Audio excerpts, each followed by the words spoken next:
All right, hello everybody. Welcome to the stream. I'm DC. You can find me all across the internet. DC Lasair. It's DCLASAIR. I can speak sometimes. Go visit my website or, my Blue Sky. That'd be great. Follow me there. And if you go to my website, you can just click around and make number go up, and you'll be making number go up in a positive way, as that benefits me directly and not some large corporate number go up logarithm. So, do good in the world. Go to my website, click things. Also, I'm an affiliate for a couple places. First link come up will be for Doris, which is a fantastic link in bio site, link shortener, blog platform. Use that link there, and if you like what you see and you want to sign up for Doris Pro, you can get 30% off for 3 months by using the code DC Lasair.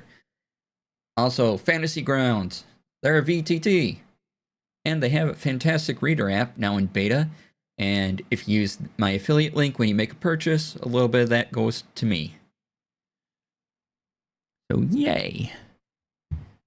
All right, how y'all doing? Welcome on in. Good to see yous. Gonna be demoing Wavelink here.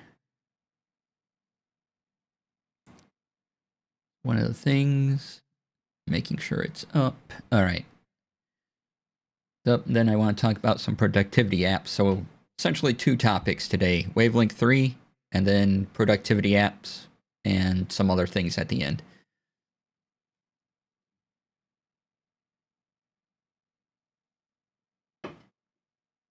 All right.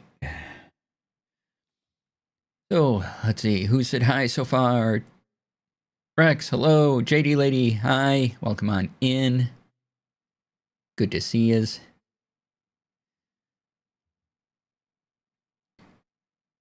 Hannah, my cat, is liking her new cat tree climby thing so far. Or at least she'll use the top part of it to lay down on and look out the window, which was about what I expected.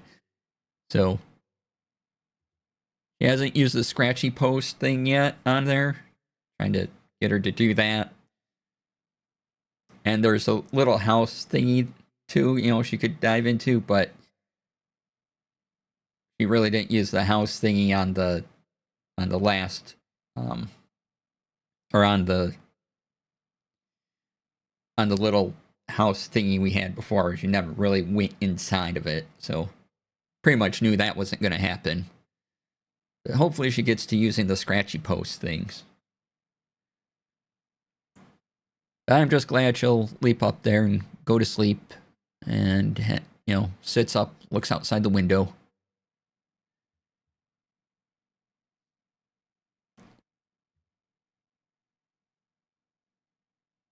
All right, let's see here. Tomorrow I'll be running my Shadow Dark home game, so yay. Picking my friend up from the airport, and he's like, well, want to run your home game? We'll be nearby our other friends where we usually go to run the home game, and so I'm getting him from the airport, and then we're going to go over and play my home game. So I'm like, okay, let's do this.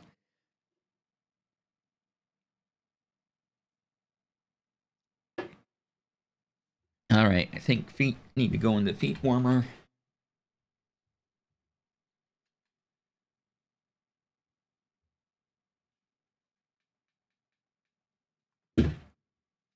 Turning on the feet warmers.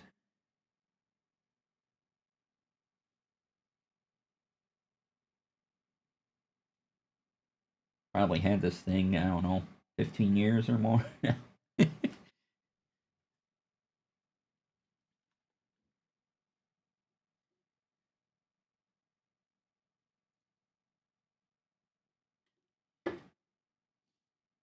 All right.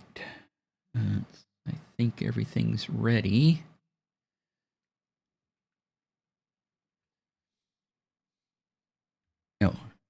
one more quick check.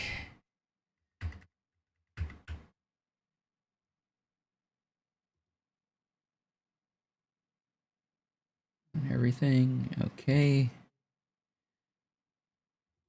Fine. Make sure stream is actually up everywhere I'm streaming. Yay! Everything is streaming where it should be streaming to.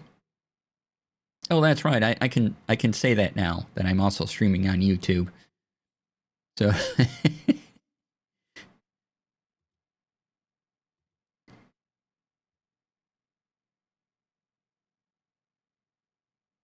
and close that window. I think I'm actually ready. Nope. I want to set this to be...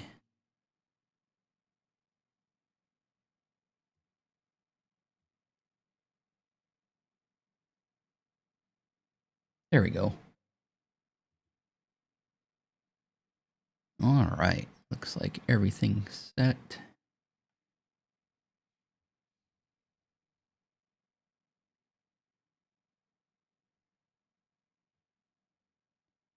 Okay, let's dive on in.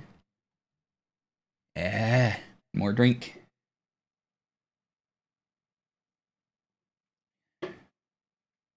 Welcome on in all, because today it's Tech Friday. Imagine intro here. Imagine I had money for an intro, and it's a fancy one, and it's taking place right now as I'm talking. Wouldn't that be fantastic? Yes, it would. Support me at Ko-Fi or Patreon or something. That'd be great. I can put that link in chat right now.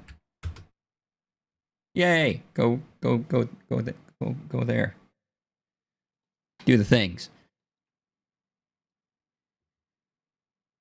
Today, got a couple things to talk about. First up, want to do a Wavelink 3 demo now that it is fully out and available for everybody. That's right, everybody to use. You do not need Elgato software or Elgato hardware in order to use Wavelink. And I want to cover some productivity apps, kind of narrow down what I'm looking at, and go over their potential uses and how I would put them into a workflow type of thing. So first, Elgato did a bunch of announcements last week. One of those being that you can now download Wavelink 3 for free. It is out of beta. It is available to use. I highly recommend it. It is the easiest audio routing software that I've ever used. And let's get into it. All right, so this is my Wavelink 3. And you can connect a device if you have an Elgato device. Notice they do a good thing here. They say, hey, Elgato devices, if you have one, connect it here. And special controls will come up for that device. If you have a USB mic or a Wave XLR dock thingy and you plug your XLR mic into it, you can select it. You can put it in here. As you can see, I have a channel for my wireless micro. So all I have to do is plug this in. You know, plug this part into my computer, and it goes, oh, you have these mics. Okay, I'll send the signal through for you where you want it to go. And it's just that easy. All right, so we have columns and rows in a way. So these rows here, you can create a channel. They call these channels here. And then I think these are mixes, technically, across the top. So you get 8 of these. If you have Elgato devices, they kind of reserved another 4 inputs for Elgato things. So you can have a total of 12. But what you do is you name the channel something, like I have chat apps and music. And then you just click add app. And as you can see, I have VLC, Discord, Zoom, all in one channel. And so you just bunch up like things that you want to go to different mixes. And then you select mix. You can go over here. Now you can create 5 of these across. So you just hit the plus sign and you can, comes up record mix. I can name this whatever I want.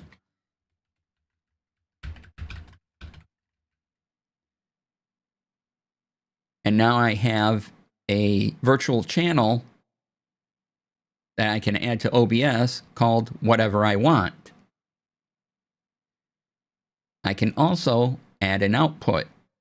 And this is real handy if you have, like I do, a hardware mixer. I have the Rodecaster Duo. The Rodecaster Duo has virtual channels that will feed into Windows, and Windows will recognize those virtual channels. And what you can do is you can route your audio to these channels. So, for instance, I have my chat apps and music, right? So I have these 3 apps, VLC, Discord, Zoom, all together. They go to my main speakers as an output, which I have muted right now. But I also have this mix called secondary. And if I open it up, I have added the output by clicking here, and I chose from here. I have added the virtual output of my Rodecaster Duo secondary channel. And now when I play VLC, the music you hear, it goes into my Rodecaster Duo, and I can control the volume with the Rodecaster Duo slider, and I can put in effects via the Rodecaster Duo and do all the things with the Rodecaster Duo that I want to do.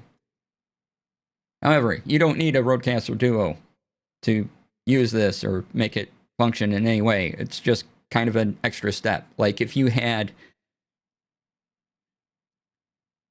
Voicemeeter has a virtual cable little app thing that gives you an A and B cable.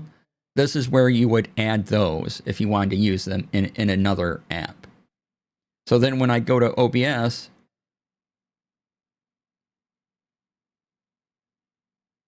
I can add in either the Rodecaster Duo secondary channel like normal, or I can find the Elgato secondary output and put that in. So I could do either way. Most likely, if you don't have a hardware mixer, you don't have to do this step. This is just if you want it to go, if you want the audio output, like it says, if you want the audio output to go somewhere else, like maybe you want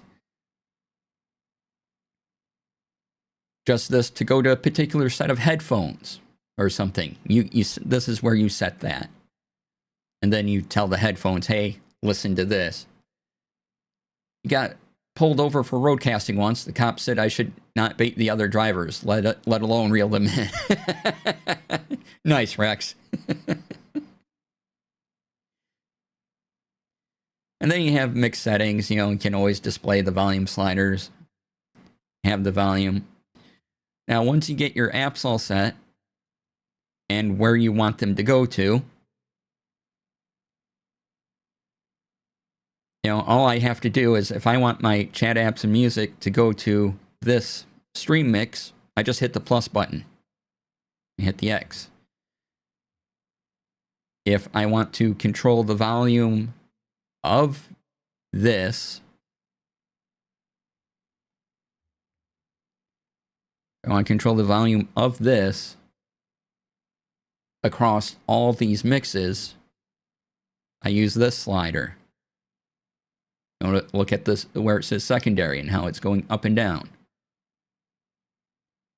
If I just want to manipulate the volume of this mix, or of these channels in this mix, I use this slider.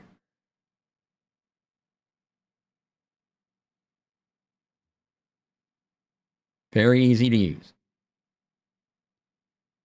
All right, let's get rid of this. Delete mix. Don't need it. So that's the basic use case. And then all you do is you tell whatever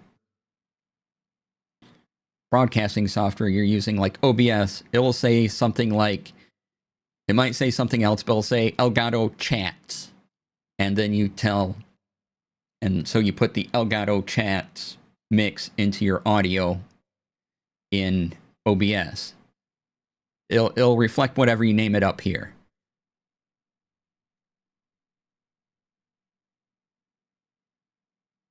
And now instead of having a separate audio channel in OBS for each app, I don't have one for VLC, one for Discord, one for Zoom. I have all three of these in one audio channel, in one mix.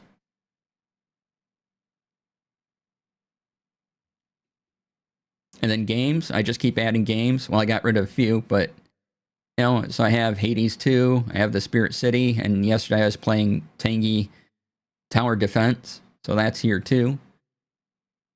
And they say unavailable just because I'm not playing them currently, so they're not active.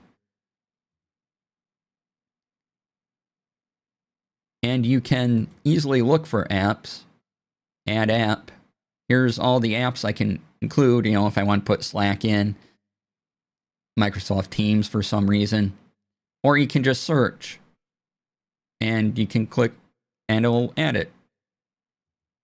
As long as Windows recognizes it as an app, it will hopefully appear in this list. And then you can add audio effects to these. So if I want audio effects on my VLC media player, on Discord and Zoom, I go here, click Add Effect, and there's some that come with Elgato, the compressor, the de-esser, the EQ, noise removal, or I have the NVIDIA broadcast noise removal thing too. So I can select these. And if you want an overview of these, go to my YouTube, check out Tech Friday.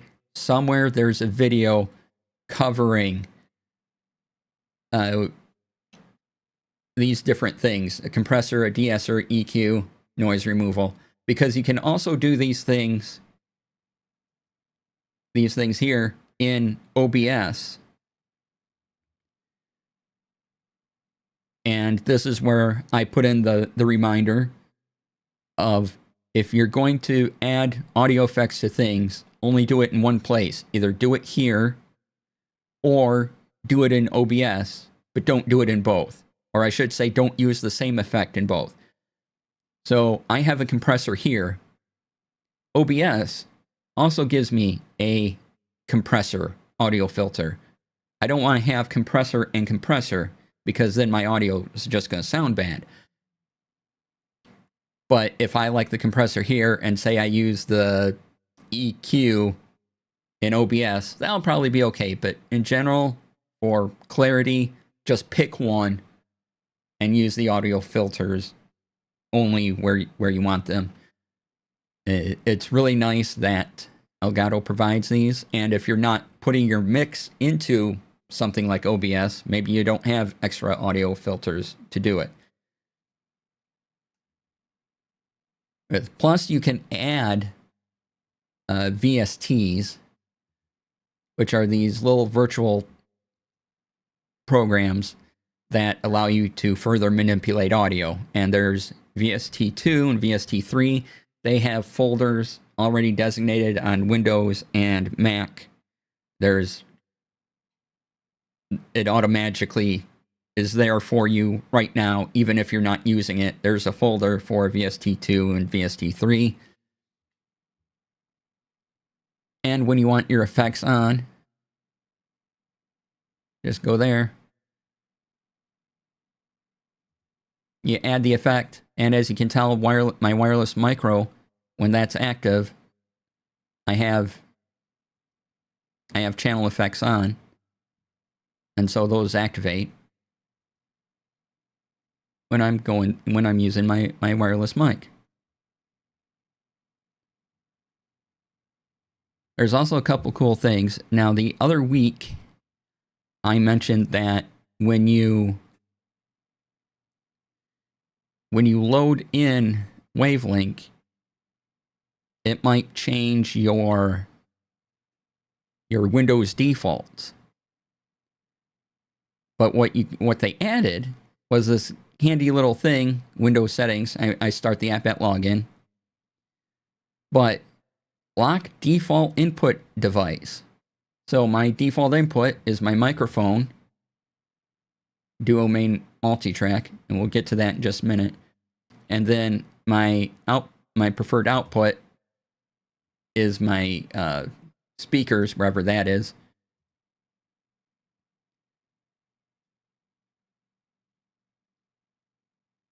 And, color theme, same as system, updates. If you want to do the beta channel, you can. Effects. See, you have a folder in Windows, program files, common files, VST3. This is where your VST3s go. You can change it if you want, but this is the default. And there's all kinds of VSTs out there. Finally, I am so tired of having the input jump around like House of Pain is playing, right? It's pretty good. So they've added this since the beta, which is fantastic, and it just locks it in. And so now when I update Wavelink, I'm not as worried about these changing. I can just leave them as is. And if they do change, well, I can just change it back. It's not that big of a deal. But I like that. I can just say, hey, let's lock this. And then, for other things, you have a direct link to the marketplace if you want anything off of the Elgato marketplace that works with your Wavelink. And if you want a more compressed view, shrink mixes view, bam. Now you just have the channel view here. And then you can separate out by mixes. I just want the chat. So I have, these are the channels that are in the chats mix. So now they're just there. If I do main, it's going to show me everything. Or back to all channels. And then when you want to expand it back out, you double click those again.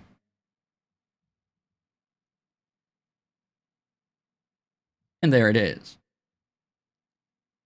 And now if you have a Stream Deck, you can further mess with these. Bring up Stream Deck. Bring up Stream Deck Plus because it has a dial. And so I'll go to my blank page here. And you can see I already set up some things. But there's the Wavelink plugin. You just go to the marketplace and download the Wavelink plugin. And you have all these options.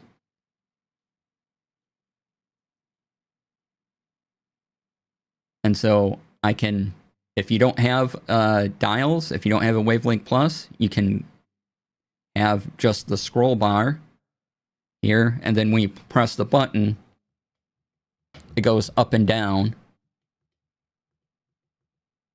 Or I can use the dial.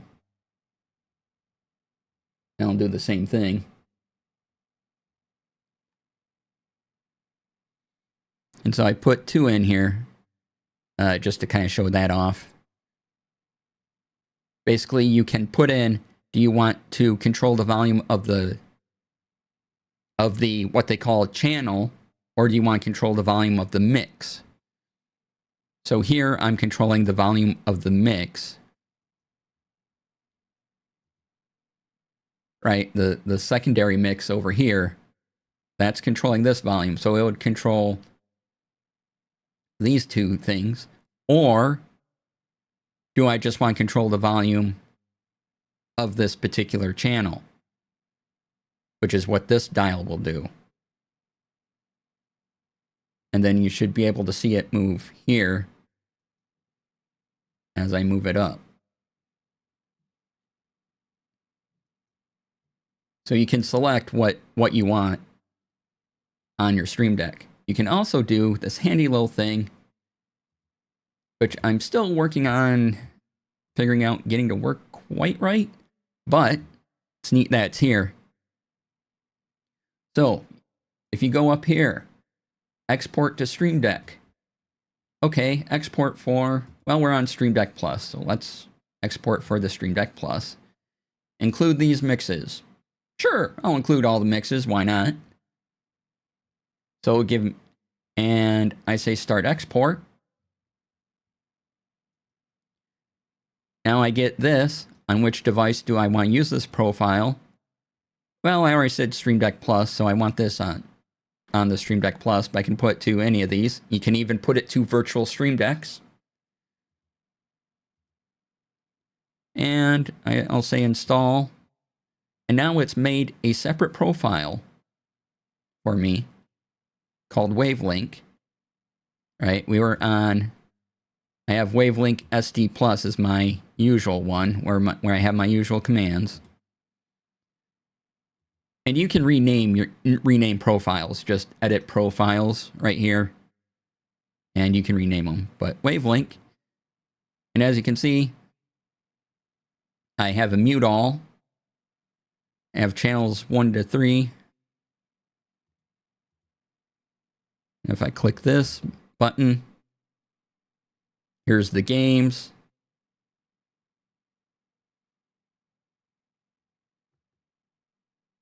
Right, so here are, my speakers where I'm listening to it through. So I have volume for my, say, my headphones or whatever. And then this is the first 3 channels, the chat and all games, the browsers, the DaVinci Resolve one, the wireless micro, here's the games. And if I want to switch to mixes, I double click mixes. Now it's showing me that. So I go, okay, I just want the chat mix. I just want to affect the chat mix. So I click that. And then here's the 3 channels currently in the chat mix. Right? Browsers, games, and wireless micro all are part of the chat mix. Then I want to go back to mixes. I hit the mixes button. I can go to the secondary. And you can see in the secondary mix, I have games muted. And here's the chat and other apps channel as well. And I can select where I want the audio to go for my listening. So you have options.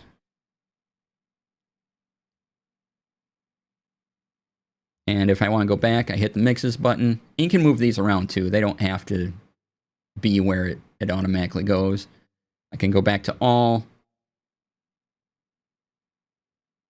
And it separates them out.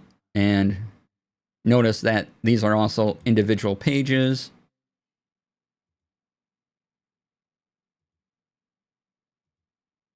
As well. So instead of, I could click down here, or I could swipe along the little strip on the device and switch between all these mixes as well. But, I can hit mute all and it just mutes everything everywhere. Then when I want to go back, I can do that. I can hit the up key. Now I'm back here. All right. So yeah, so you can just easily export your mixes right into the Stream Deck. And I wanted to show off another trick with Stream Deck while we're here. Let's see here. That's the main profile. So something you can do, which I didn't know this until I think yesterday I was watching a stream. So this is my page 4 on this, right? I can right click here. I can say copy, paste. Oh, wait. Paste. There we go. And now this folder, well, now I have to move this over. But everything on this page is now a folder. And I can move this folder to wherever I want to and access this up. And I'm like, that's pretty cool. Hi, Brian. Welcome on in. So yeah, you can make any page into a folder on any Stream Deck.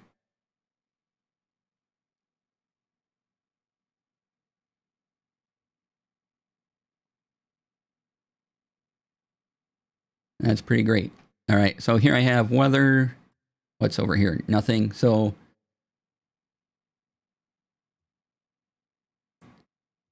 channel level, you get to select all that. You know, mute, set, adjust. There's your... I can also just move to folder if I want this in a folder all on its own. You know, I drag an action. I say move this action to a folder, and I'll do that.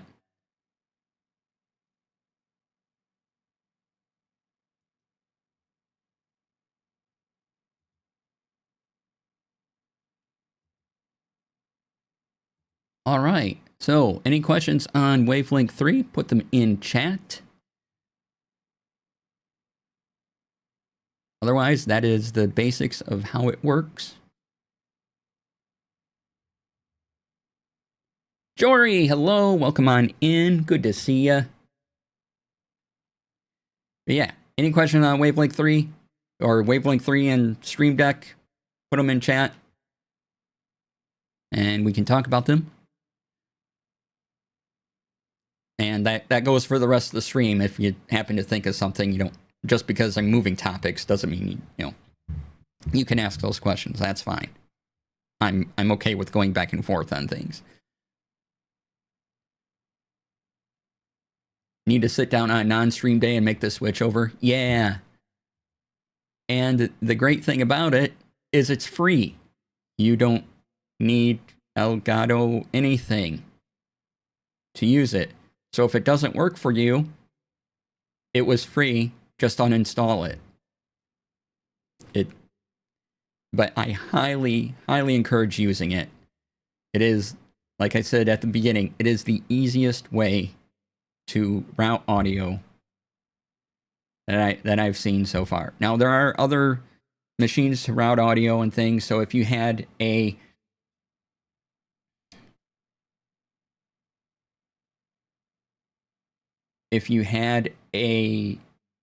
Rodecaster video. Now, a Rodecaster video allows you to do audio mixes in the device, so you wouldn't use Wavelength 3 if you're using the full power of a Rodecaster video. You just do everything through the Rodecaster video software. So if you have something like that already, you don't want to also add in Wavelength to that mix. Right? Also, in the event it doesn't work, export your former Wavelength profile for a quick restore. Yes, that too.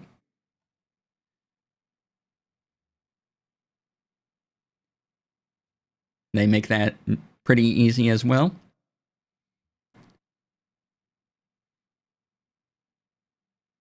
So yeah, if you stream, if you want to have better control over your audio sources on your PC, you know, maybe you're putting your video game console or stream games, or you're talking to people on Discord and you want them to have a different mix,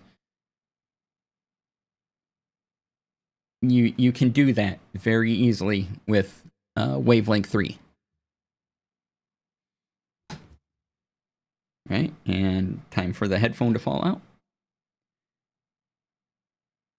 I've used a lot of software and hardware for audio mixes over the years. And Wavelength came in and said, "Hey, we found the easy button." And yeah, it's right now it's the best thing out there for audio routing.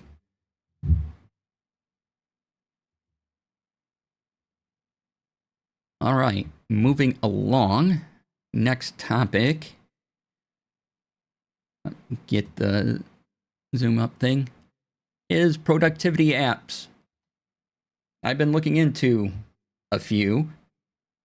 As I'm going to highlight 3 here because there are a ton of productivity apps. And we all know I use Obsidian. Obsidian's great. It's my main everything. Where all my writing goes, where all my TTRPG stuff exists. Everything's in Obsidian. But to kind of add to that, I was looking at some other productivity apps that would probably help out and be a good idea in my in my workflow. Obsidian, scandalous, unheard of, right?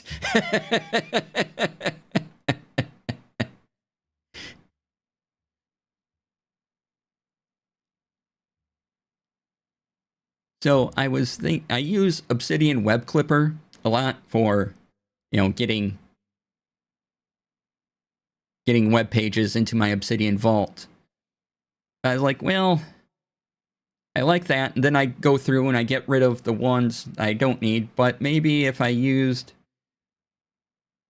a different service to keep track of my bookmarks that I had more organization with, that could be useful. So I was looking at one called Zotero, which is much more than a bookmark manager. Oh boy, is it ever. It's free, and it's mainly used for research, where you can import a PDF, and you can mark up the PDF however you want, and it'll save all the notes and give you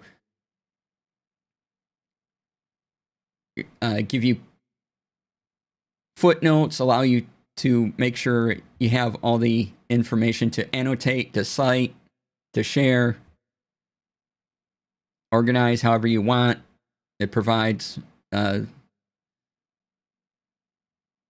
it can create references, this right off the website, creates references and bibliographies for any text editor. I'll show you the site here. You can sync if you want to, or but the sync is a paid thing, but otherwise it all exists locally on your machine.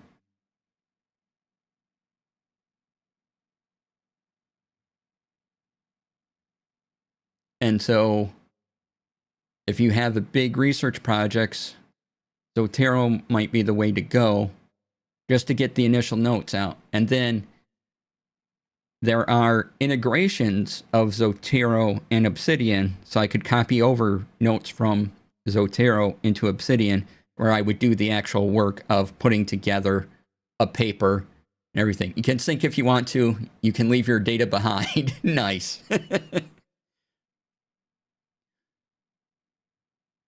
So Zotero is very powerful. And if you're into researching a lot of complex topics, you may want to organize those thoughts in Zotero first before moving on to another program.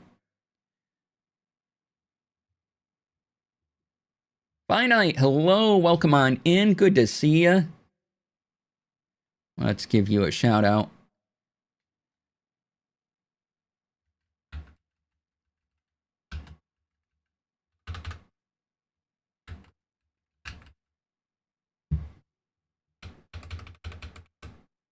Oh, that guy.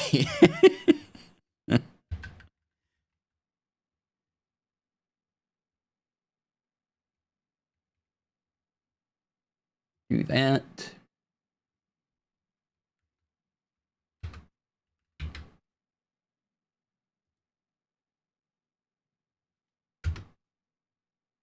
try to dodge the ban hammer. If you don't know, Finite Singularity makes some of the best OBS plugins around, and you should try them all out. They're free. The current one Finite's working on is a particle effect thing, so you can do teleporter things and some of the worst dad jokes around. Exactly.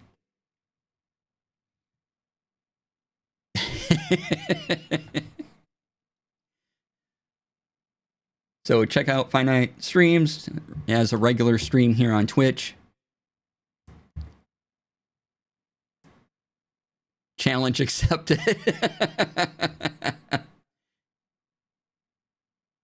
You know they're good dad jokes as the punchline is always apparent. Yeah? Yeah? All right, we're going over productivity apps. So if you have any that you like, let me know. So the other thing for just bookmark organization I was looking at is called Raindrop. Whoop. Raindrop.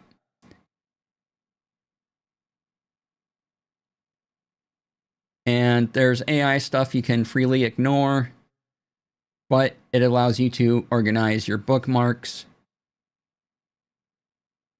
As you can see, there is a paid option, no limits, starting to 0, unlimited bookmarks collection.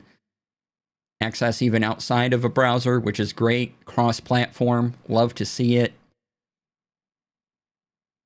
And just to show you what the differences are, pricing, unlimited bookmarks, collections, highlights, devices, all sorts of integrations, app for everything.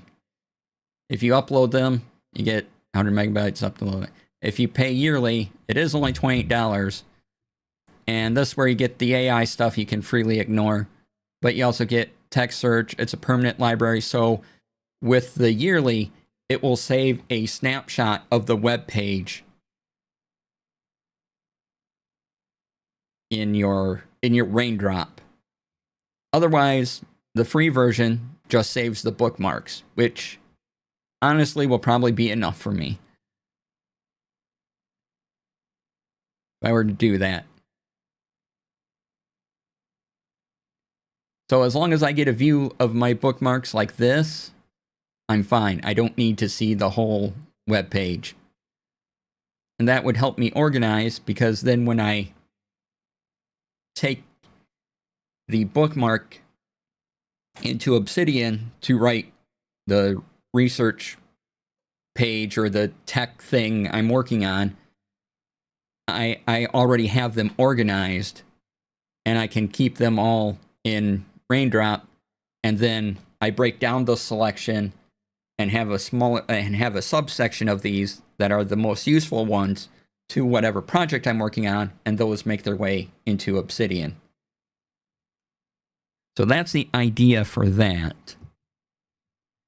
And Zotero looks like a good solution, but it might be a little too much for what I need it for. So I'll probably go with Raindrop. Let's see, catching up.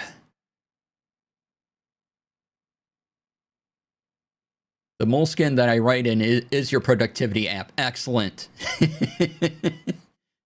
As a parent, you get a lot of experience with punishment. Yes. See, dad jokes, because they must have the quality of not being a new joke, give extra groans. Exactly. Dad jokes help ensure your kids are all grown up. Nice.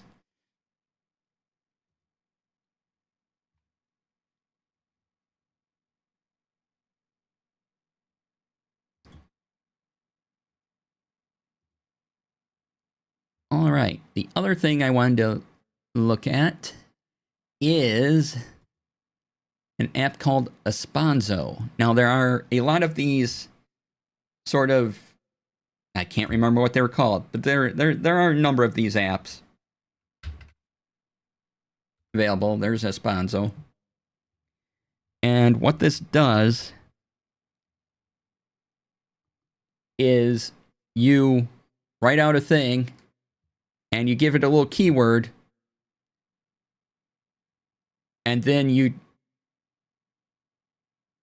when you need the thing, you just type in the keyword, like here, today is, and then they just put in :date, and the date automatically populates.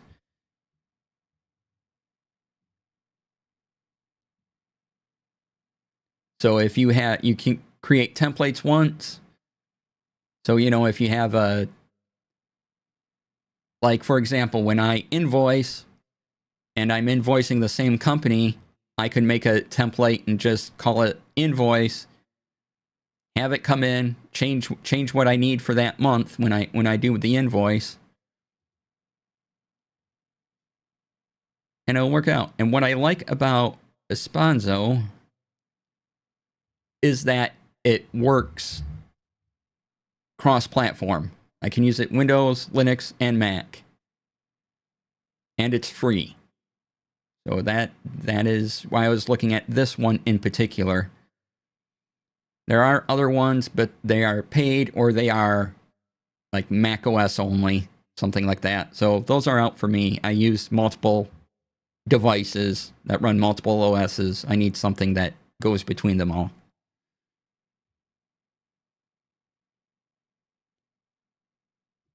So yeah, that is the productivity apps I was looking at. 2/3 of your productivity apps are games, and then 4 notebooks. Awesome. I have a thing like that at work, but I can never remember my keywords, so now I just have text file I copy paste from. Type Pilot is the one we have. Oh, Type Pilot. Okay, got it. Yeah, okay. Excellent. So yeah, there's a number of them out there.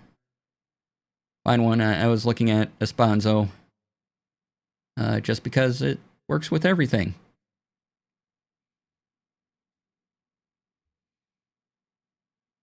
All right, finally, before we go to break, I do want to talk about the MacBook Neo, because reviews are coming in and they are mostly positive. It's an interesting device. And people are saying because they use I think it's the A18 chip that was in a previous iPhone, the RAM and the chip are one thing. They aren't a separate piece. It's just all one integrated circuit board. And so, maybe they had a bin of these chips. They just open up the bin and start putting them in machines. But even with just 8 gigs of RAM, people are saying how snappy it is and how it can get work done. Now, if you're looking to spend $600 on a laptop, probably I would recommend the MacBook Neo. According to reviews I've seen, it looks good. It looks like a more premium device. It handles the everyday task. People have opened multiple tabs, running multiple apps on it, and can switch between them pretty easily. So if you just need a secondary machine, or you're not doing heavy video editing or heavy photo editing, MacBook Neo will probably serve you great. And that's what the reviews are shaping up to be. And also what I find interesting is that MacBook Neo runs Mac OS, and that Mac OS can run on 8 gigs of RAM. I'm like, that's pretty cool. I mean, that's basically what they're showing, and everyone's really liking the device. Some people push it to the limits, like, okay, I can edit on here. I can edit 1080p video. One guy even was running 4K footage, but it drains the battery quicker. And, it's just not the device for that. But everyday tasks, great. And I found someone who was clever, and they compared it to the MacBook Neo to a Windows laptop and a Chromebook, because a lot of the reviews I've been seeing are like, well, what's the difference between this and, say, a MacBook Air, other than the price and what they do and what their capabilities of But like everyone's doing that. So those are, if you don't know what the MacBook Neo is for at this point, it's not for heavy creative work. It's for the everyday things. Like if I didn't edit video and other things like that, and I just stuck to my writing and did TTRPG stuff, I would probably be happy with a Neo because I wouldn't need the power of a MacBook Air. Plus, with people getting upset on Windows and everything, macOS is a good option. You can use a lot of programs that aren't in the Apple paywall thing, like Obsidian is cross-platform. You can use all your Microsoft Office things on macOS. And so here is a YouTuber who has compared a MacBook Neo to a Windows laptop and Chromebook. So bookmark this for after the show. Watch here first. We're still going. But yeah, and so this is a pretty good review comparing the specs between a Windows laptop and a Chromebook that are about the same price range as the MacBook Neo. And the MacBook Neo just blows them out of the water. But you can take a look at that, decide for yourself. It's such an interesting product. Really like it. All right. Gonna wrap up Tech Friday there. If you are joining me live on stream, stay tuned. There's more to come. If you're watching this later on YouTube, I'll see you next week. Thanks for being here. I hope you have a great week. And see you soon. Waiting for edit. Okay. Let me add a chapter marker here.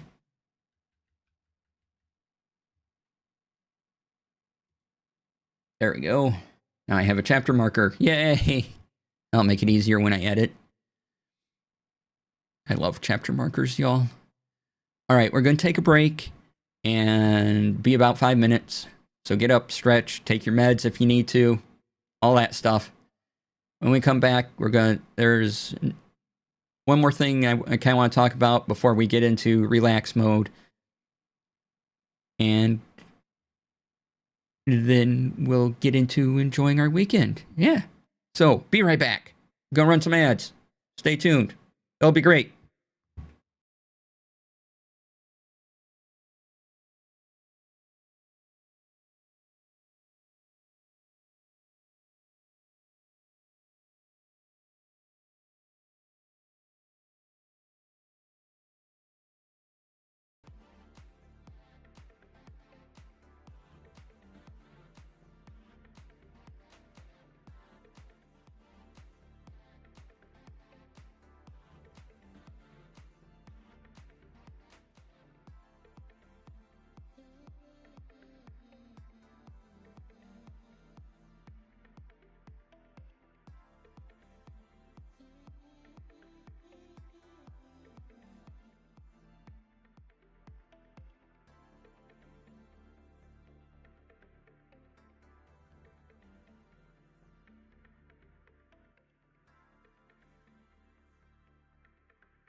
All right, welcome back, everybody. Thanks for sticking on through the break.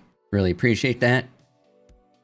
Okay, let's just pause the music a moment.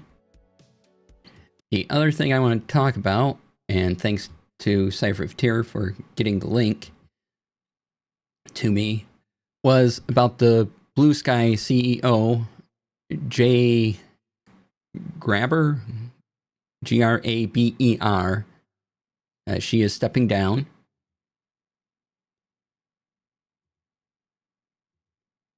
Here is an Engadget article, and here's one on Wired, though it may depend if you have free articles you can view on Wired or not.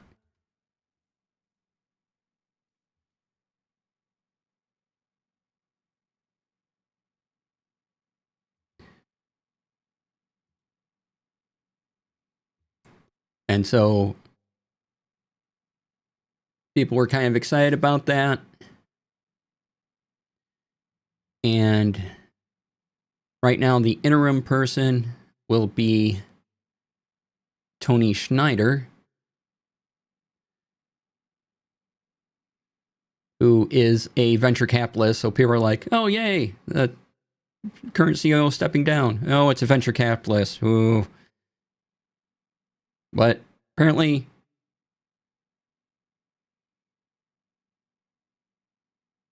has some idea what he's talking about. I found a website, and I found Tony's website.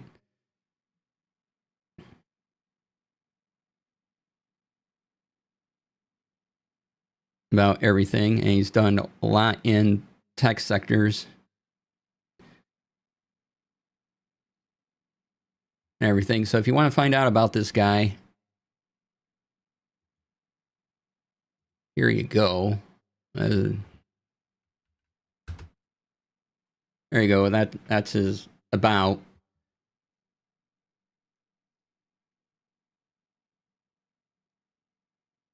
And again, he's interim as Blue Sky figures out a person.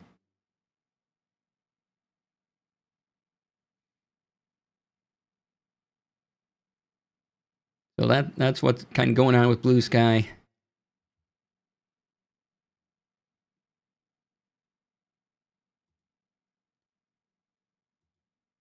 Right there. And yeah, read those articles. You can check out things about the peoples. All right. Let's turn the music back on.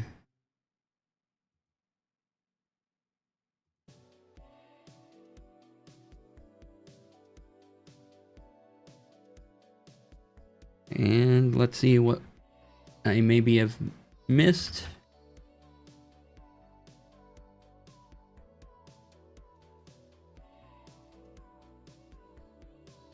Okay. Oh, speaking of Mac stuff, Ars Technica does have a review up for the M5 MacBook Air.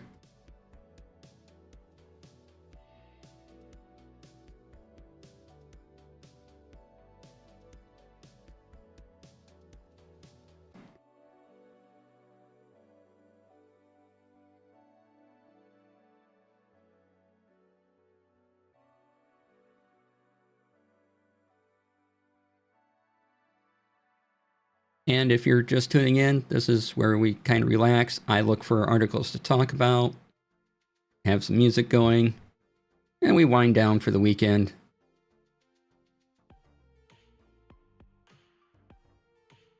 Kai Hawkeye, welcome on in. Good to see ya.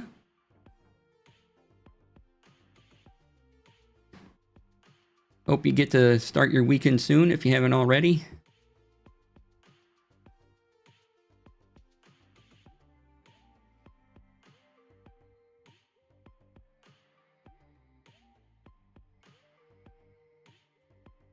Just looking up tech stories that may have come through since we started streaming.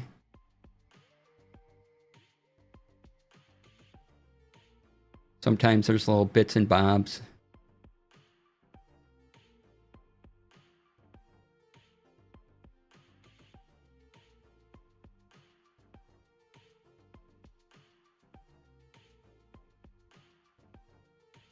Oh yeah, this look kind of neat.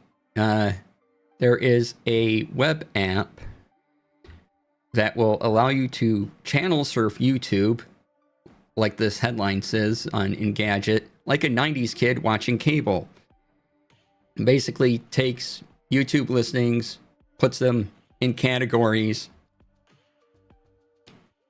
and gives you a viewing experience like this. So you have gardening, you have times.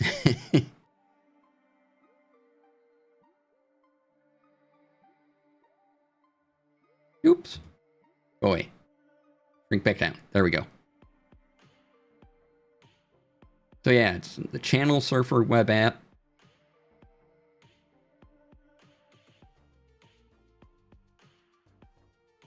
And the person built it because they're tired of algorithms and the indecision fatigue. I can say words. Seen a similar one for MTV. Awesome.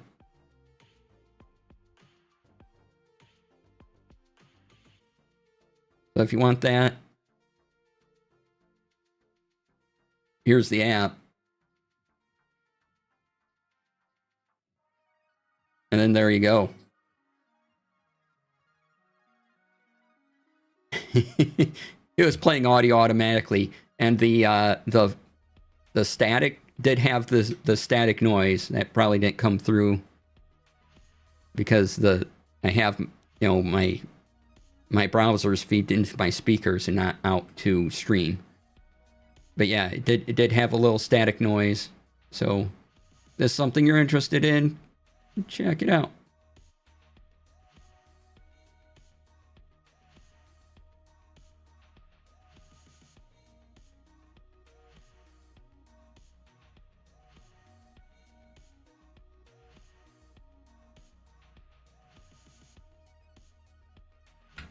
All right, what do we have for...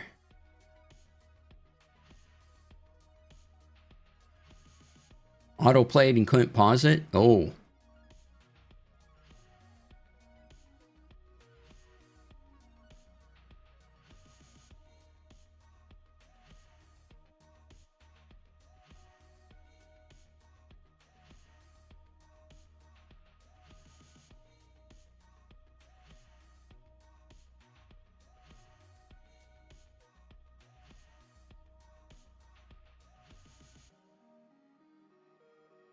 Yeah, it is a neat interface. Yeah.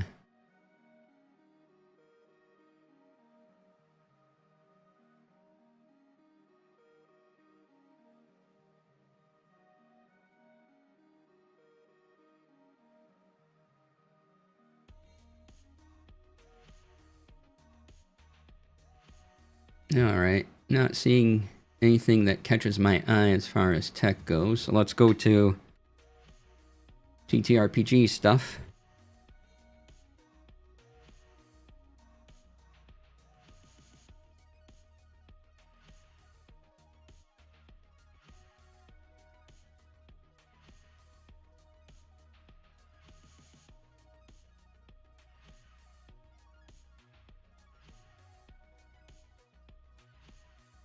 Trying to think if there's anything there. All right, TTRPG stuff. Let's see what we have.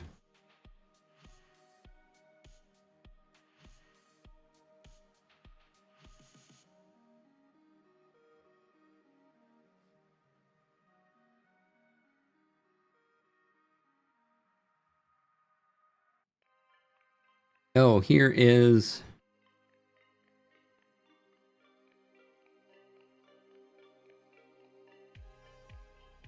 Doesn't go into it a whole lot. But Neopets terminates Geekify's license, TTRPG and Jeopardy. So here's an article about it. Apparently, it was a big mess. And that article's a little blurb about it. So.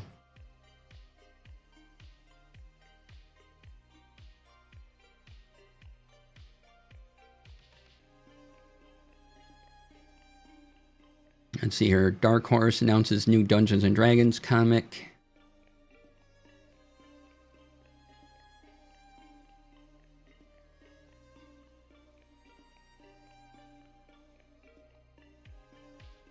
You're into that.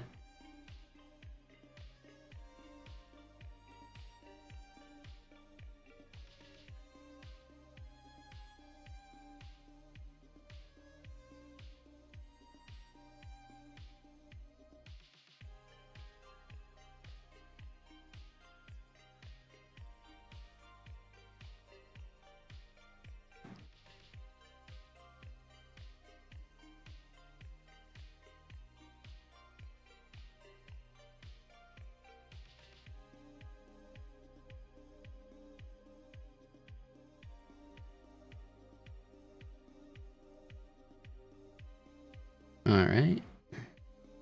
Oh. See what's here.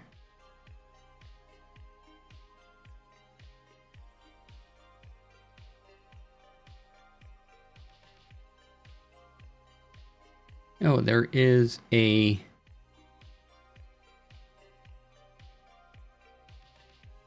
Children of Time, the role-playing game, which is based on sci-fi novels.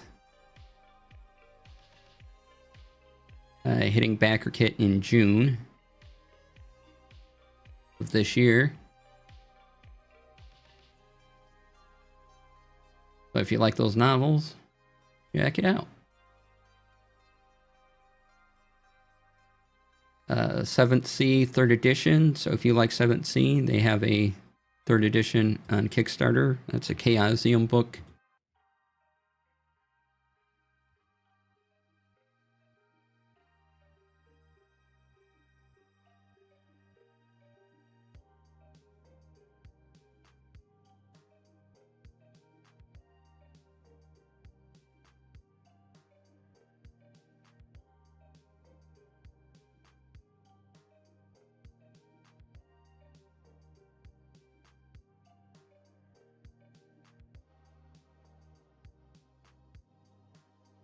Oh, wow. I know you can't hear it across the mic, but we're having high winds across the area today. And I can hear the wind blowing down through the chimney. And yeah.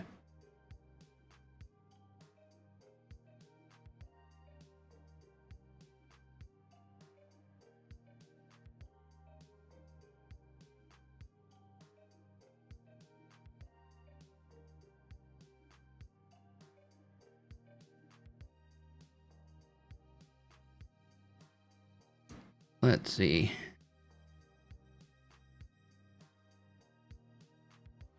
All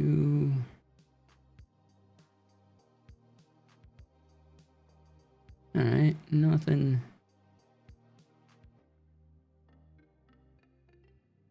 Nothing in there. All right, let me check one more spot. Then I have a thing or so to talk about.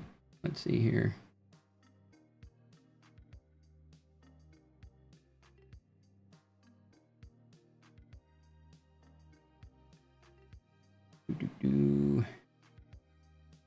Gotta go to a Discord.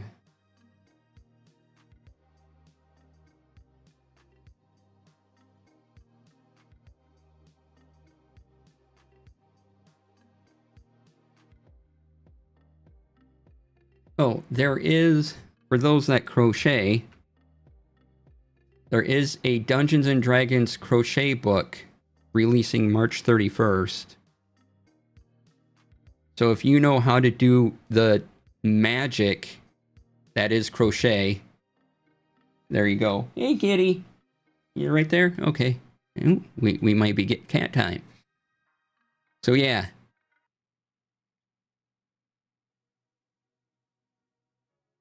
If you're into crochet, and I'm convinced that crochet is some kind of magic because I watch people and my mind cannot wrap itself around how this is done with just a hook and yarn. Hi, kitty. And everyone, we get kitty time. This is Hannah. You only know level 1 spells, making a square, rectangle.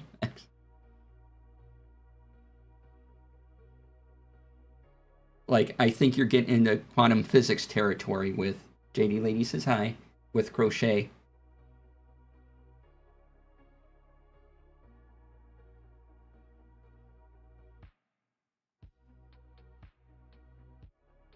Yeah. Yeah. Alright, wipe that off. Hi, kitty. How you doing?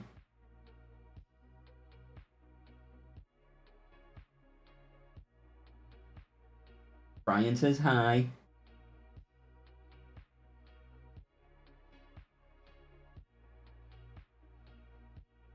Did you tell them all that you like your new perch thing? Huh? Yeah.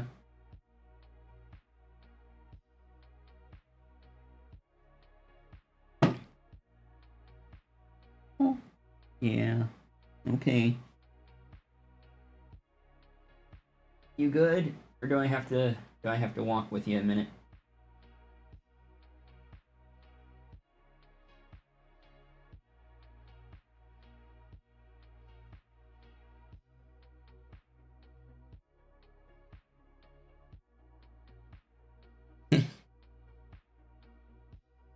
Gracie and Kai Hawkeye say hi. Yeah. Look at all the people saying hi. Alright, I'm coming. Be right back.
Alright. Proof again that dogs have owners, cats have staff. Right?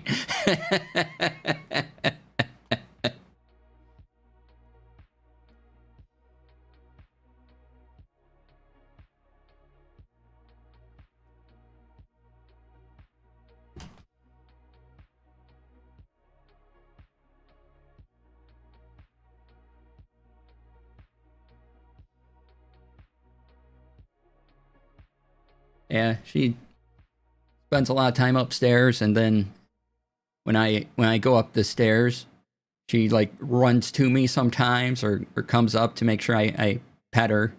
You know, even though she could come downstairs and be near me as well, she just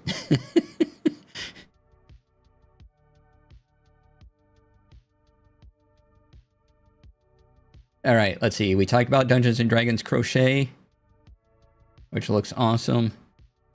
Comes out March 31st. And I did want to go over some scheduling things, speaking of March. So, my birthday is March 30th. That is a Monday this year. So, probably the Tech Friday before. I don't know if I'm streaming on my birthday yet. I don't have any plans firmed up to do anything. If none come up, I'll probably stream. But otherwise, we'll celebrate on Tech Friday. And then the weekend after that will be the charity stream. So that is Saturday, April 4th. We'll be getting donations once again for Take This. So come on by. I'll be at 3 p.m. Eastern. Should be pretty fantastic. I'll be working on more plans for it this week. I'll probably be the Wednesday. Is continuing the write up. You know, getting it on my head and onto paper, as it were.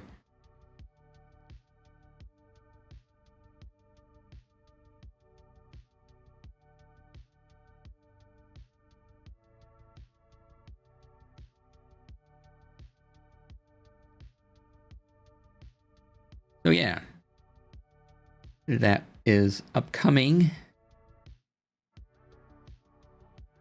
on the channel. What's this? Office hours.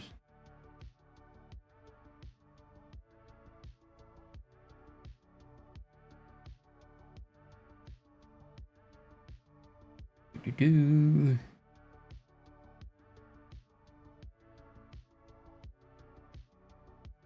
And it sounds like tomorrow is going to be the good day weather-wise here, because Sunday it might snow and get bad again, because right now we're at 35 degrees, but the temperature will lower. So I'm glad I'm running my home game tomorrow, because it might be the only realistic day to do it this weekend. I mean, today is high winds everywhere, so...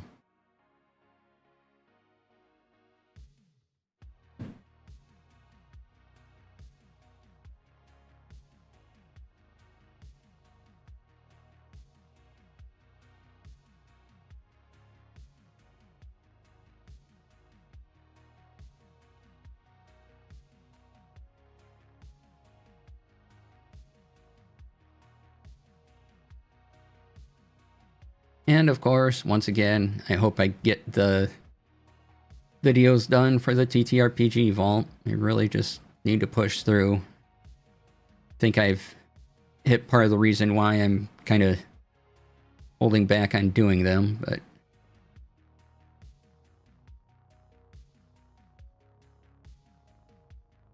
Because once I do them, then the project's going to be in a done thing. And then I just figured out that I'm having some anxiety about that. And, you know, I release it out into the world, and then what? And, yeah. So I kind of got to get through that and...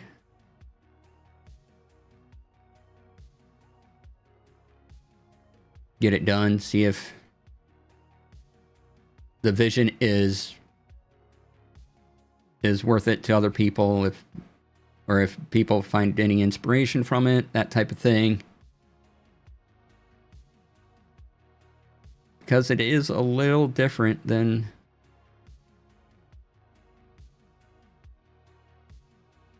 a usual workflow.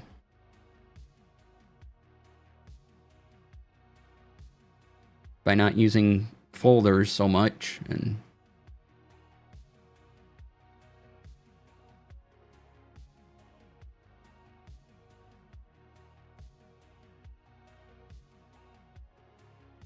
a few other things, you know, some of the outlines I made and all that.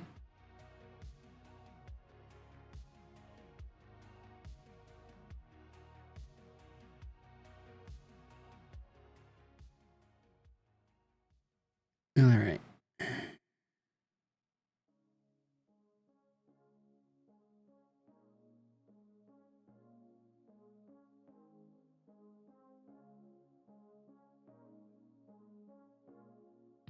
So, let's see, what was I talking about? Oh, birthday shenanigans. So those will probably be that Tech Friday. What Friday is that? So the 27th, my birthday's on the 30th. Don't know if I'll be streaming. If I am, we'll stream a video game, but we'll probably do a celebration on the 27th with y'all.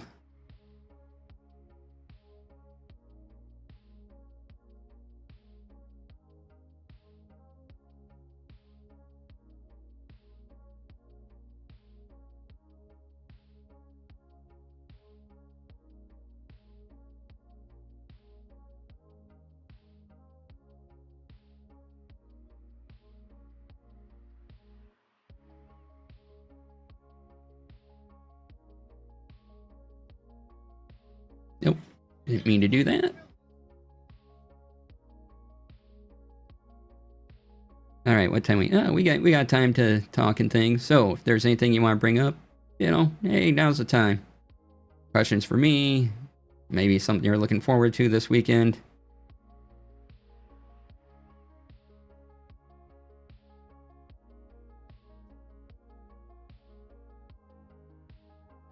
Oh, here's a video for later.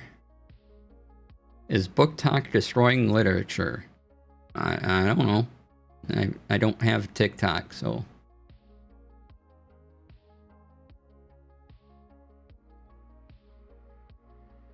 I couldn't tell you. Here is that video.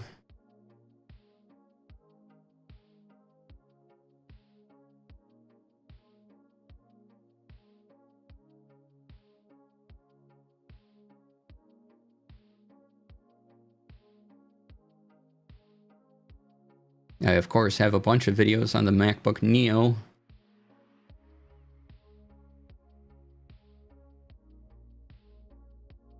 Being recommended to me.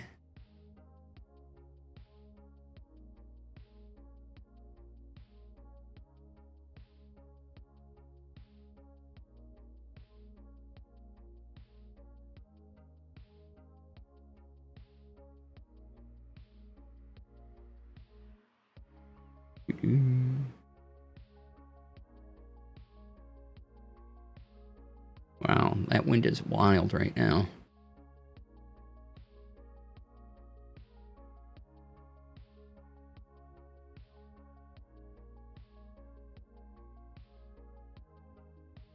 The youths don't read. The youths start reading romantasy. No, not like that.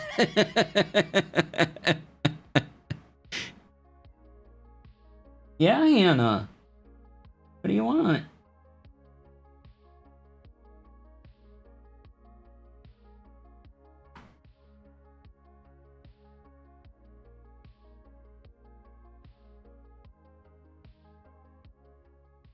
Sometimes she comes down and just meows in the other room, and I'm like, I'm in here. You can walk in here.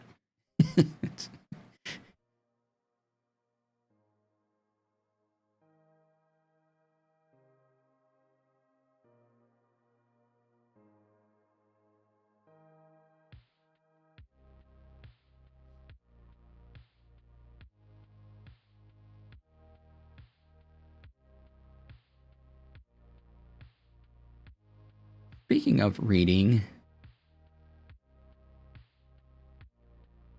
I was thinking, hey, I have a gift card. Maybe I can find a tablet to read on. You know, I have the little books Palma 2, which is great. Or I'm not sorry, not the 2, but the no, is it the 2? I think it is. What's I don't have the new one, the one before the new one.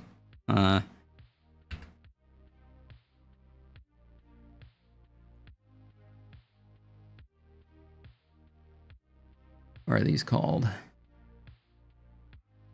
Yeah, the Palma 2, because the Palma Pro is the new one. Yeah, and I love that.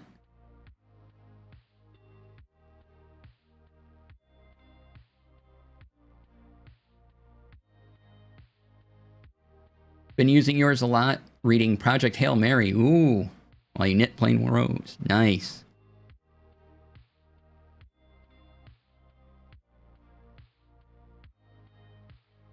Could make it only go to sleep if you didn't use it every 2 days instead of one. Oh, wow.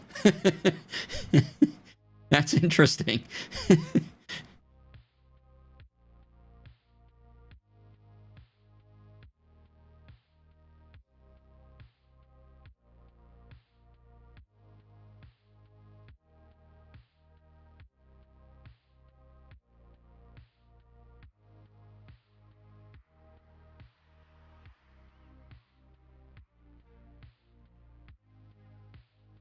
So I was looking at something in the TCL range. They do the NXT paper tablets.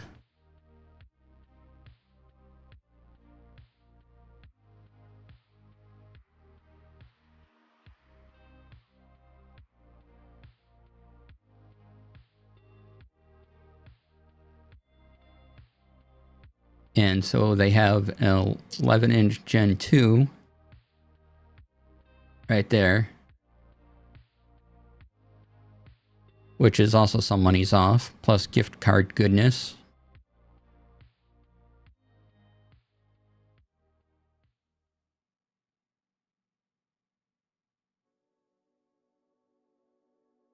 But yeah, kind of looking at that one.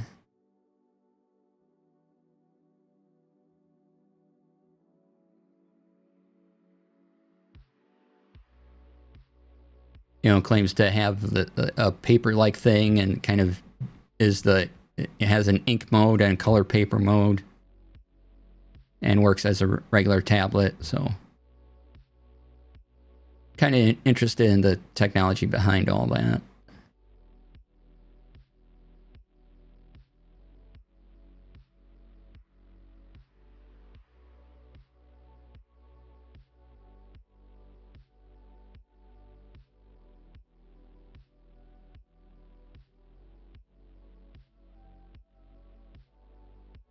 What was that?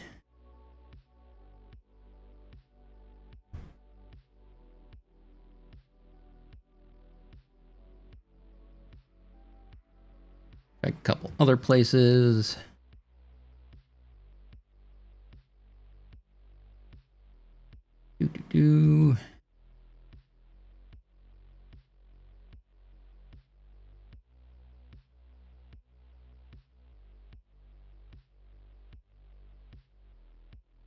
Doing a look through Blue Sky, see if there's anything.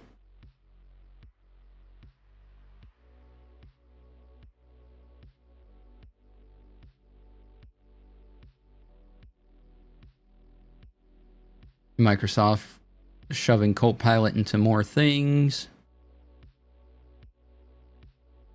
Copilot for gaming coming to Xbox consoles later this year. Oh boy. People aren't using Copilot. Stop it.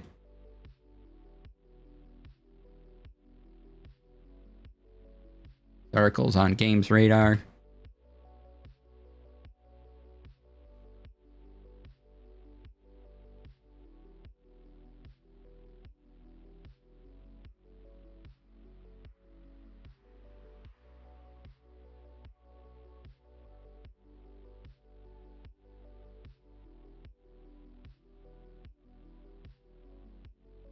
I can fly on my own, don't need Copilot, right?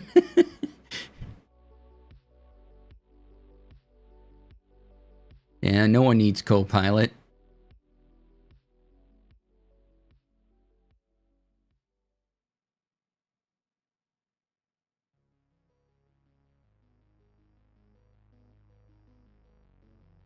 Rather stay on the ground if Copilot is the only way to fly.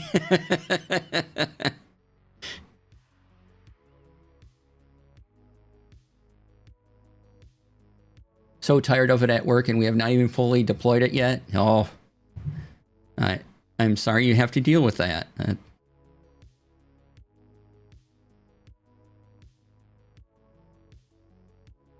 Let's see.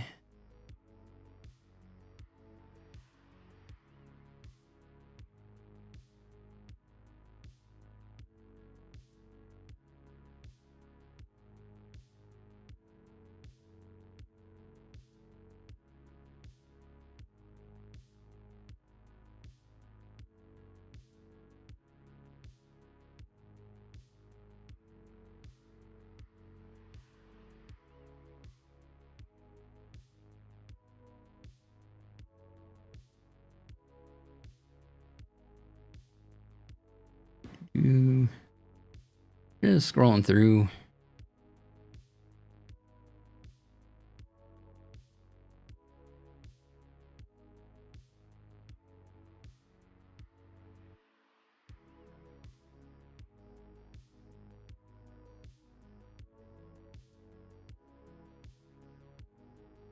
Not sure what's for supper yet.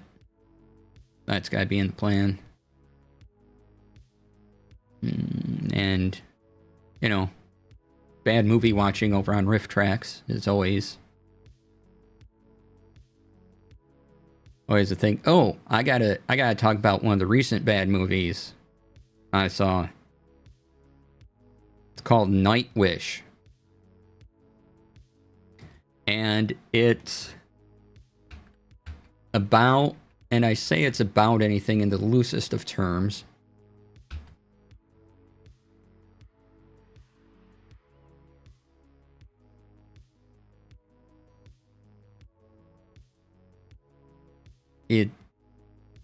It's about and well, I'll just read off the IMDb description. It's probably the best way to describe it without tripping over my own words. A professor and 4 graduate students journey to a house in the mountains to investigate paranormal activities, but the experiments go awry. And it's pretty bad. See, when it was made? 1989. The graphics are horrible.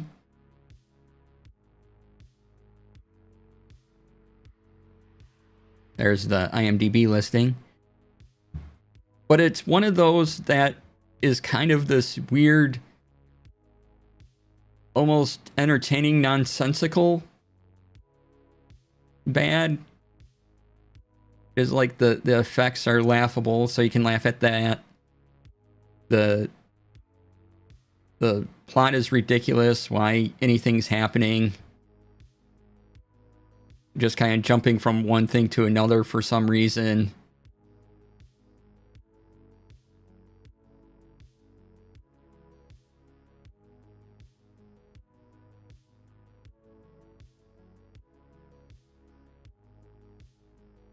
And so if you just want a weird experience with a movie, Night Wish is for you.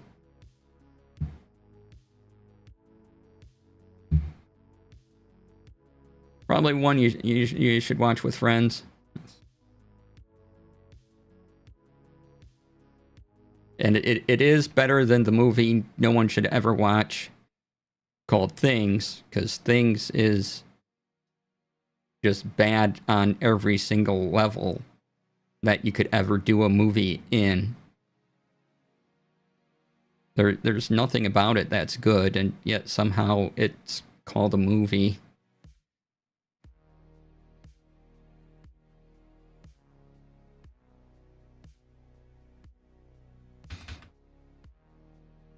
It's almost amazing. Like,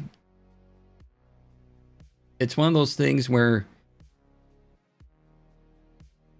you could try to make a bad movie, and yet you still wouldn't get at the level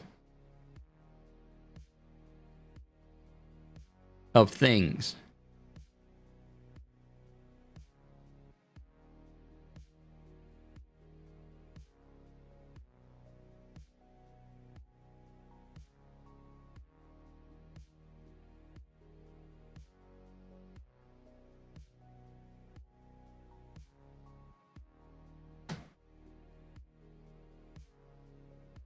Here is that.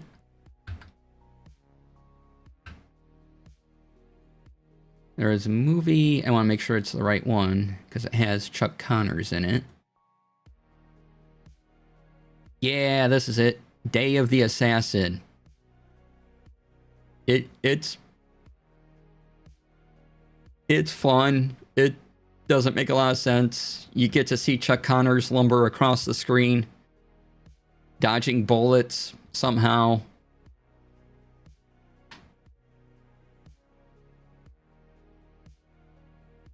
Glenn Ford is in it. Richard Roundtree.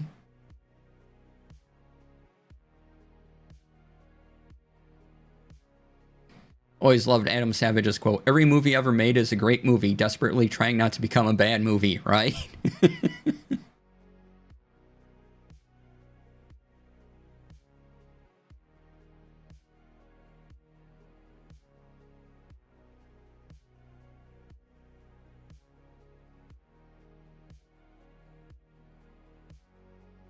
But yeah, it's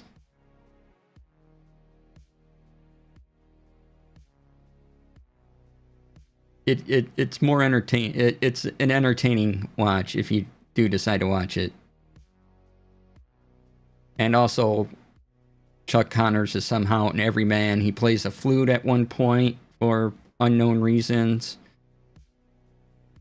He's also some sort of spy.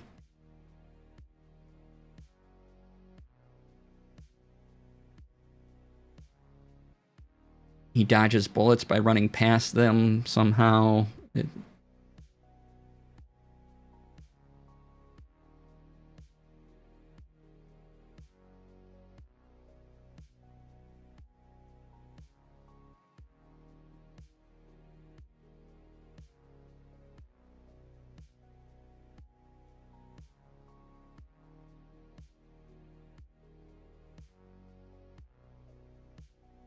Oh, something caught my eye. Okay. Oh, no, never mind. We talked about this already. Okay.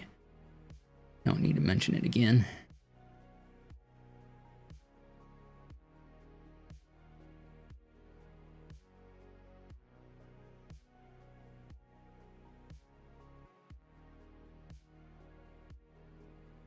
Oh, let's see. What is...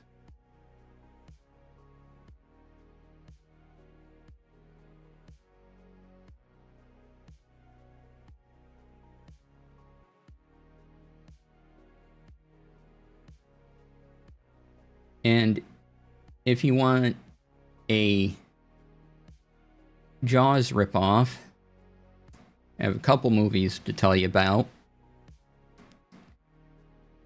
Both made by the same guy.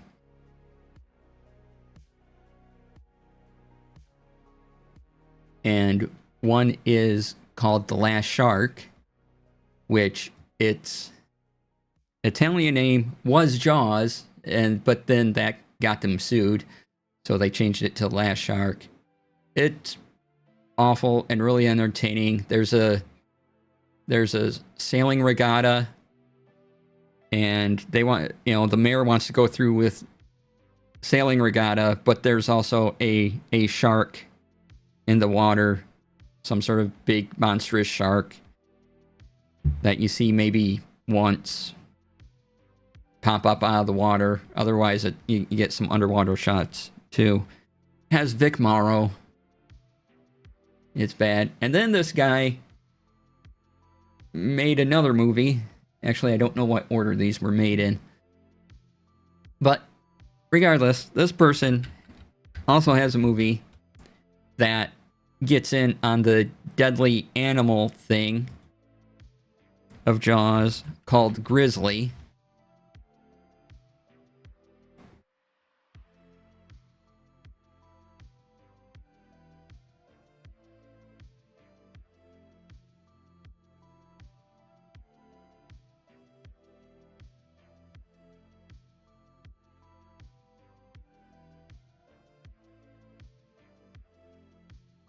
And it's bad, but it's entertaining in a way, and the acting's not great, but yeah, a giant grizzly goes around and eats campers. And our hero is a ranger that goes to try to track it down.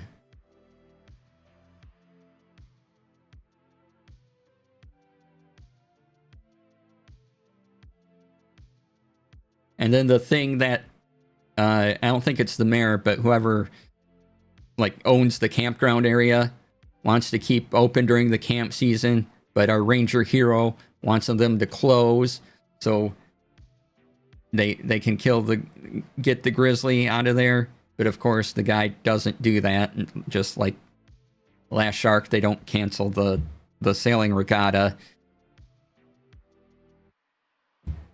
because there's a shark eating people. Why cancel a thing? So, Grizzly follows that same format. Springleaf, hello, welcome on in. Good to see ya.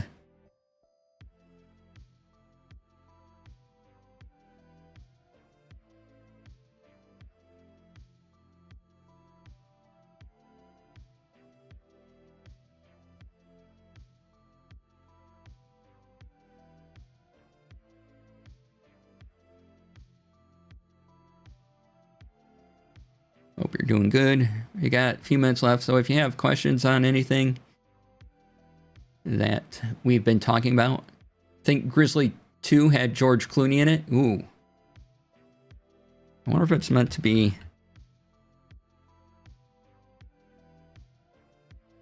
I wonder if it's meant to be a sequel. Because the guy who did Grizzly vanished.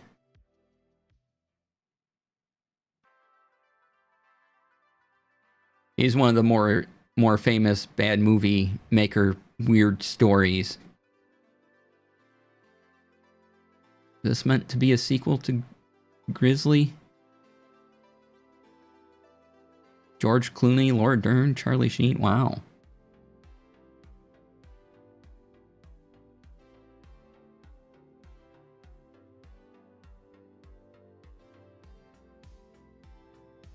Anyway, the guy who made The Last Shark,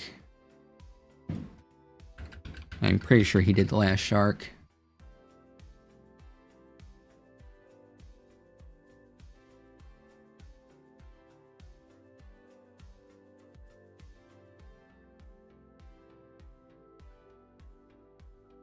Maybe not.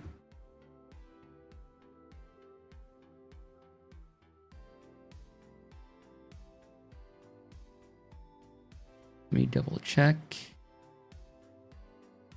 Oh. Oh, yep. He was producer on The Last Shark. So there's this guy called Edward L. Montoro. And he made a lot of terrible movies. And, you know, he did these cheap, we can rip off thing. Like I said, he did Grizzly and The Last Shark. He was, you know, some of the power behind it. And, you know, he had creditors knocking on his door and stuff. And then he disappeared with like $1 million. And no one knows what happened to him. Some figure he went to go live in Mexico for the rest of his years. And so, but he disappeared in 1984.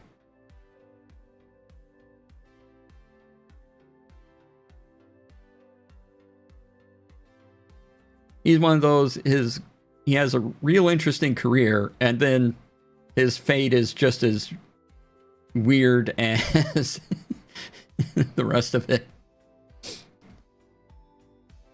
Hope he lived a good life with all that moolah, yeah.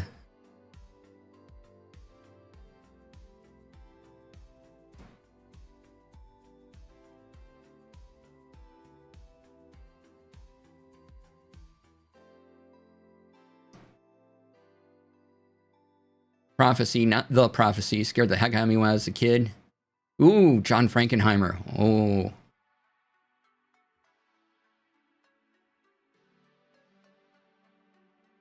Don't think I've seen this. I shall have to see it. Mostly because it's John Frankenheimer.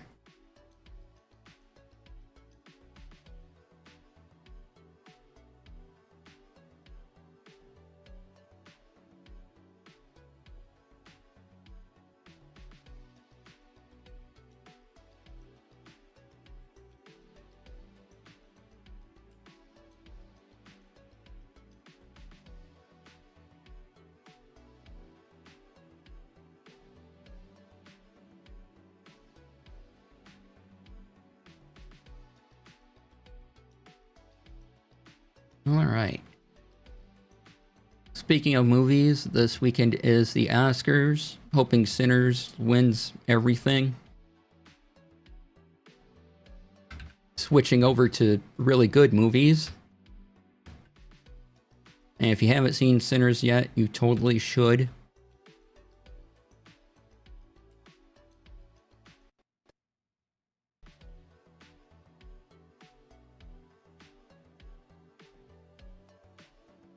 It's one of my favorite movies of last year.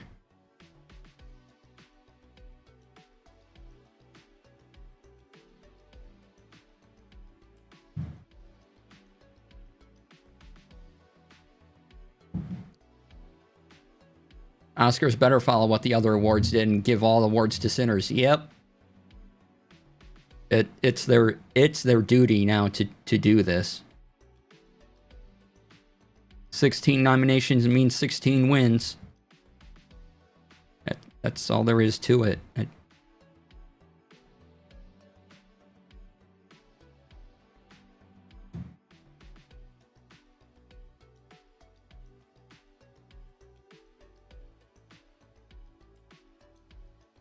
All right. Let's wrap things up here because I want to go eat dinner.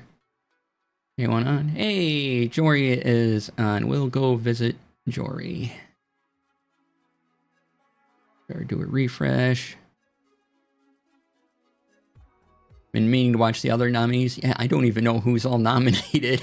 I just know Sinners has the record-breaking 16. But I should check that out. But yeah, I'll be back Monday with a game of some kind. I don't know what. And it should be a fairly standard week. Again, Tech Friday on March 27th will kind of be birthday celebration because my birthday is on March 30th, which is a Monday. And I have no idea if I'll actually be streaming on that Monday. And then Tanya, hello. And then the week after that is the charity stream. This weekend, I'll be playing my Shadow Dark game on Saturday.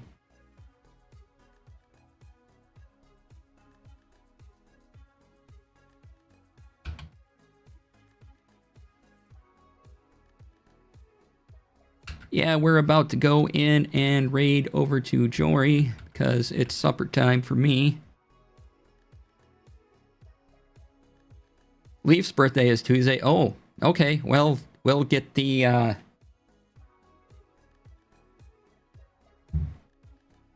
links for Springleaf into chat on Tuesday.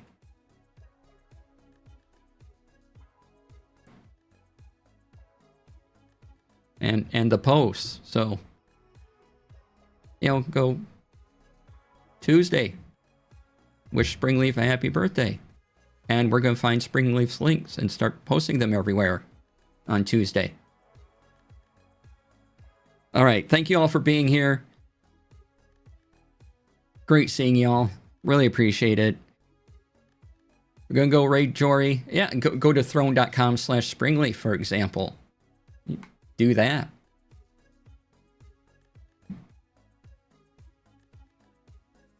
I highly encourage.